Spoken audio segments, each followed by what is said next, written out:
आदरणीय धर्म प्रेमी सज्जनों, सादर नमस्ते। मैं जेठालाल विश्वकर्मा आप सभी का हार्दिक स्वागत करता हूँ। रामायण अयोध्या कांड सर्ग 13। महर्षि वाल्मीकि जी रामायण में आगे कहते हैं कि पुत्र शोक से पीड़ित मूर्छित अवस्था में भूमि पर पड़े हुए और विविध प्रकार की चेष्टा करते हुए महाराज दशरथ जी को देख वो पापिन कैकेयी बोली। कैकेयी ने कहा, धर्म के मर्मज्ञ सत्य को ही परम धर्म बतलाते हैं। उसी सत्य का आश्रय लेकर मैं आपको धर्म पालन की प्रेरणा करती हूँ, अर्थात वर देने के लिए तुमसे कहती हूँ। एकमात्र प्राप्त स्थान ब्रह्मा सत्य है, सत्य में ही धर्म प्रतिष्ठित है। अक्षय वेद भी सत्य है, सत्य से ही ब्रह्मा की प्राप्ति होती है।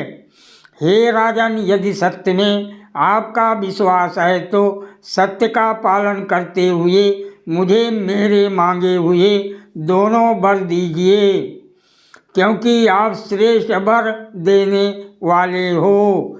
धर्म की अभिवृद्धि के लिए तथा मेरी प्रेरणा से आप श्री राम को वन भेज दीजिए।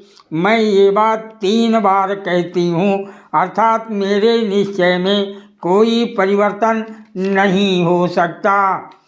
हे राजन, यदि आप इस प्रतिज्ञा का पालन नहीं करेंगे तो आपके द्वारा प्रत्यक्त हुई मैं यहीं आपके सामने अपने प्राण त्याग दूंगी। जब कैकेयी ने निर्भीक होकर इस प्रकार कहा, तब महाराज उस सत्यपात से अपने आप को उसी प्रकार मुक्त ना कर सके जिस प्रकार राजा बलि इंद्र के पास से नहीं छूट सके थे।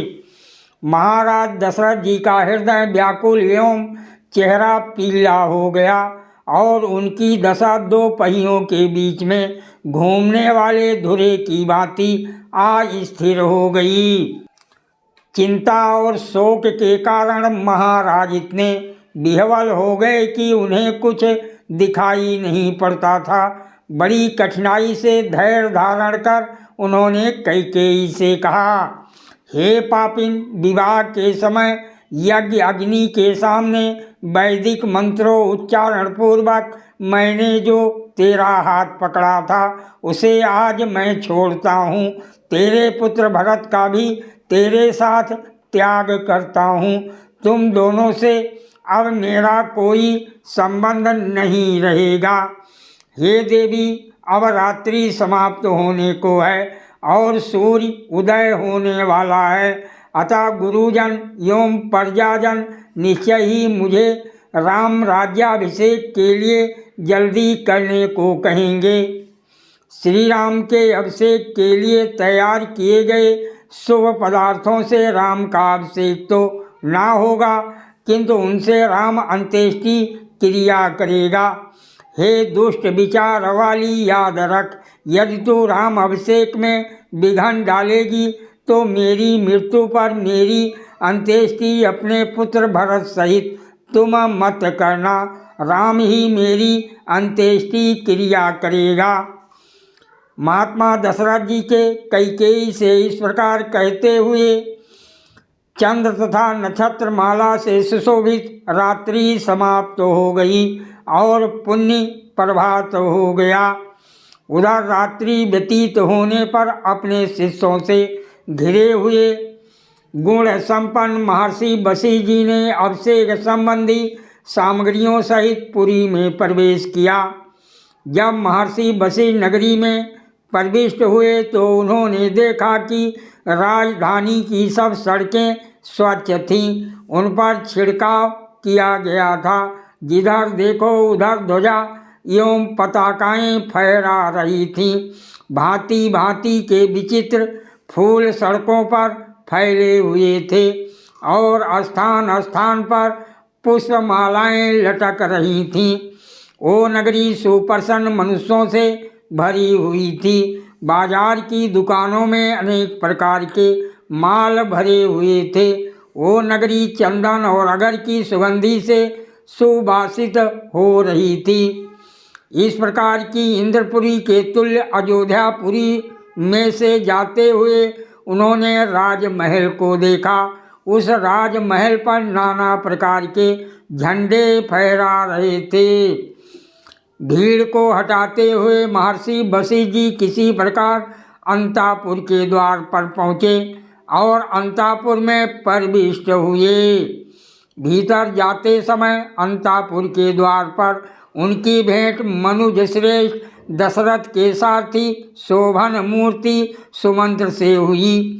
महातेजस्वी वशिष्ठ जी ने क्रिया कुशल सूत पुत्र सुमंत्र से कहा, महाराज को मेरे यहाँ आने का समाचार शीघ्र कह दीजिए।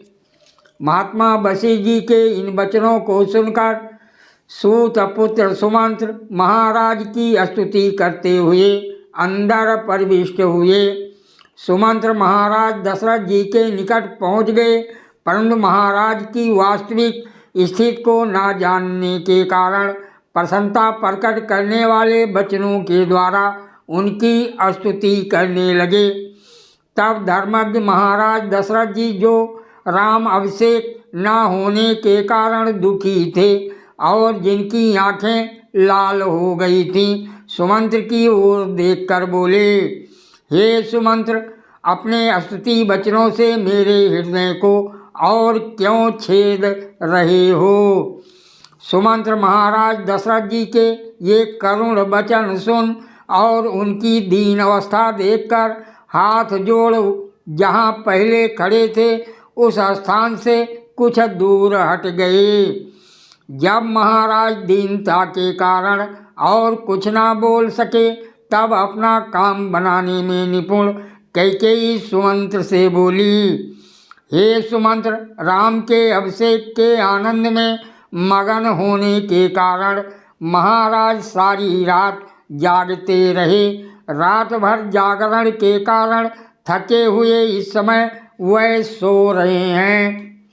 अतः हे सूत पुत्र, तुम शीघ्र जाओ और यशस्वी राजकुमार श्री राम को यहाँ बुला लाओ। इस विषय में सोच विचार की कुछ भी आवश्यकता नहीं है।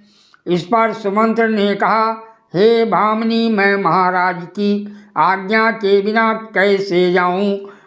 मंत्री की ये बात सुन महाराज दशरथ जी ने कहा, हे सुमंत्र, मैं सुंदर श्री राम को देखना चाहता हूँ। जाओ और उसे शीघ्र लिवा लाओ। श्री राम के बुलाने में महाराज की आज्ञा समझ वह प्रसन्न होते हुए वहाँ से चल दिए। विवाह के समय वर निम्न मंत्र का उच्चारण करता है, हे वरानने, मैं सौभाग्य के लिए तेरे हाथ को ग्रहण करता हूँ।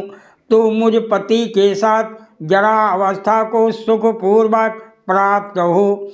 सकल ऐश्वर्युक्त न्यायकारी सर्व जगत उत्पादक जगत उद्धारक परमात्मा और सभा मंडप में बैठे हुए विद्वान गृहस्थ आश्रम कर्म के अनुष्ठान के लिए तुझे तेरे लिए सौंपते हैं।